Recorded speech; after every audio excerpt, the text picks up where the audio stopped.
Last summer, we here at All Walks of Film posted a video railing against Hollywood whitewashing, including the upcoming American adaptation of the anime Ghost in the Shell. Now, almost a year later, it's blowing up again.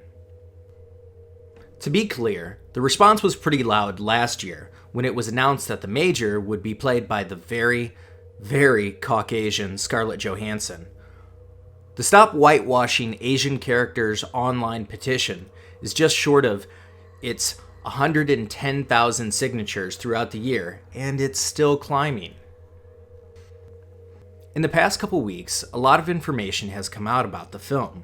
The publisher of the original manga gave Johansson his stamp of approval, but there's a lot of outrage about Johansson playing a character named Motoko Kusanagi, who is part of the Japanese National Public Safety Commission. An argument has been made that it's not a Japanese film, and there's no issue with changing a character with a new adaptation. If that's the case, you would think that they would change the character to suit the cast they have picked. The setting and plot so far has not been disclosed, so it is possible that it's supposed to take place in America, which could be interesting if they took advantage of some of the cultural differences here in the United States instead of Japan. However, you would think that they might as well set it in Japan, since a good portion of the main cast of characters, especially Motoko Kusanagi, retain their original, very Japanese names. And yet, only Aramake is played by a Japanese actor, Takashi Kitano. Kuze, presumably Hideo Kuze, is played by Michael Pitt, and Batao is played by Pilao Esbeek. No other familiar Ghost in the Shell characters have been casted, but original characters, Dr. Ouellette, played by Juliette Binoche, Police Commander Johns, played by Joseph Nufarhu, and Ambassador Kiyoshi, interestingly enough played by Chris Obi, have been added. There were rumors that the American Akira adaptation would take place in New York, with Garrett Hedlund, Kristen Stewart, and Helena Bonham Carter playing Americans before the project was canceled by the director, and rightfully so. To be fair, the cast that we can see right now for Ghost in the Shell is fairly diverse, and not completely white. However, that is thwarted by having a character who not only has a Japanese name, but is representative of a facet of Japanese culture, and cast by an actress who just so happened to have filmed in Japan before. The other issue here is that the film doesn't exist in a vacuum. There is a very long sordid history of Asian characters specifically being played by white people. The reason given for Ghost in the Shell is the same one that's been given about every other whitewashed film. It's just so completely impossible to sell a movie with A-list actors, and there are no minority A-list actors. While it is true that the film was in pre-production hell until Johansson was cast, Hollywood has yet to produce a live-action anime movie turned into a successful franchise, so I doubt we would miss out on this if it never got made. Not to mention the fact that none of the other actors are well-known anyways. Of course, the more glaring issue here is that we had a chance to endorse an actress that's not as well-known. Also, we have seen recently, whitewash films have been suffering financially and critically, from Pan to Aloha to Exodus Gods and Kings to Gods of Egypt. Hollywood's got to do better than this, even with its major blockbusters. And as it stands, this doesn't appeal to Ghost in the Shell fans or socially minded moviegoers. It probably only appeals to people who are fans of Under the Skin and Lucy, which is probably not a financially beneficial pool to pick from. There's been some talk about who would be better casting. Rinko Kikuchi seems to be the number one pick, mostly because she is a known Japanese actress. A lot of other picks are actually Chinese or Korean, which is kind of weird. After Rinko, the next top pick seems to be Lucy Liu.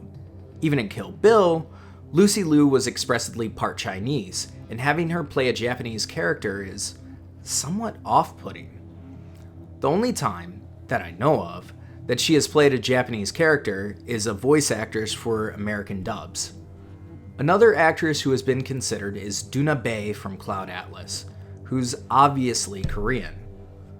Unfortunately, a lot of fan-picked Japanese actresses besides Rinko such as Chiaki Kiriyama from Battle Royale and Kill Bill, or Koyoki Kato from The Last Samurai, might not be fluent English speakers. It seems like it isn't hard to take an unknown Japanese actress and put her in major films, as long as she can speak English. For instance, Tao Okamoto was not only in Wolverine, but also played Mercy Graves, who is not an Asian character in the comics or animated series. Of course, they had no problem defying the source materials in all sorts of other ways and made the film worse. She's not the best pick to play the Major, though, because she's far too skinny for the role. Another example is Karen Fukuhara, who is playing Katana in the upcoming Suicide Squad movie, who is not from the Suicide Squad comics, but is a DC character and was also in Arrow. The interesting thing, this is going to be her first film. Yes, neither of these actresses are carrying the whole film on their shoulders, but they are clearly capable of doing more than side roles. I haven't heard anyone mention Rila Fukushima, who has a great look and has been on big franchises already, playing roles in Wolverine, Arrow, and Game of Thrones. Obviously, English is not an issue here for any naysayers. She worked with a stunt double in Wolverine, and she's pushing herself to do more and more as a physical actress, which is what Ghost in the Shell needs. And honestly, if you're just too afraid to cast someone who looks Japanese, why not Devon Aoki? She's fairly known, playing as Japanese characters in American franchise movies, such as Sin City, Fast and the Furious, and Dead or Alive. She's done almost exclusively action characters so far. There's probably a lot of other unknowns who would be much better at the role than Johansson if Hollywood would take the risk in hiring a Japanese actress to play a Japanese character. Star power has slowly been dwindling, and we are starting to see more and more where big-name actors are not pulling in big returns by name alone. I'm sure many of you watching this video are more concerned with the actual quality of the film, more so than who's in it. Not only does it seem like a financially beneficial risk to hire a Japanese actress to play Motoko, it wouldn't alienate the core audience of fans.